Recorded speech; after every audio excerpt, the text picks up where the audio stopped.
தமிழகத்தின் சொந்த வரி வருவாய் மிகவும் குறைவாக உள்ள போதிலும் மக்களின் முதல்வர் செல்வி ஜெயலலிதா வழிகாட்டுதலின்படி செயல்படும் தமிழக அரசு புதிய வரிகள் எதுவும் விதிக்காமல் மக்கள் பயன்பெறும் வகையில் ஏராளமான வரிச் சலுகைகள் பட்ஜெட்டில் அறிவித்துள்ளது.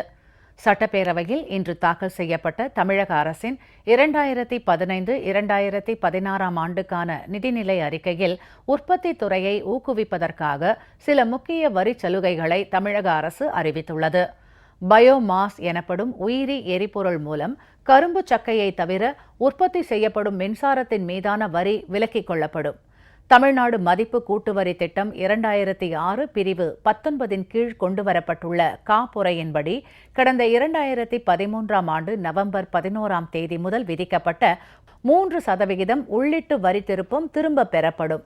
சி படிவமின்றி மாநிலங்களுக்கிடையேயான பொருள் விற்பனைகளில் உள்ளீட்டு வரி வரவை வணிகர்கள் பெற்றுக்கொள்ள ஏதுவாக இனிமேல் விலக்கிக் கொள்ளப்படும். மீன்பிடி கயிறுகள், மீன்பிடி மிதவைகள், மீன்வலை, முறுக்கு நூல், மீன்பிடி விளக்குகள் மற்றும் மீன்பிடி திருப்புகை போன்ற மீன் பிடிப்பதற்கு பயன்படும் துணைப் பொருட்கள் மீது விதிக்கப்படும் மதிப்பு கூட்டு வரி முற்றிலும் விலக்கிக் கொள்ளப்படும். அனைத்து வகையான கொசு வலைகளுக்கு தற்போது விதிக்கப்படும் 5% மதிப்பு கூட்டு வரி முற்றிலுமாக விலக்கிக் கொள்ளப்படும். நெய்தலுக்கு முன்பாக நூலுக்கு பசையிடுவது தொடர்பான ஒப்பந்த பணிகளுக்கு மதிப்பு கூட்டு வரியிலிருந்து விலக்கு அளிக்கப்படும்.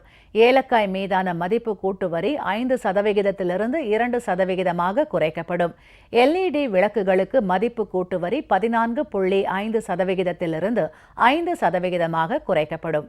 காற்றழுத்த கருவிகள், 10 குதிரை திறன் வரையிலான மோட்டார் பம்புகள் மற்றும் அவற்றின் பாகங்கள் மீதான மதிப்பு கூட்டு வரி 14.5%-லிருந்து 5% குறைக்கப்படும்.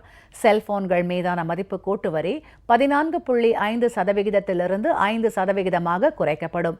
இந்த வரி சலுகைகள் காரணமாக அரசுக்கு ஆண்டொன்றுக்கு 650 கோடி ரூபாய் வரை வருவாய் இழப்பு ஏற்படும் என தெரிவிக்கப்பட்டுள்ளது.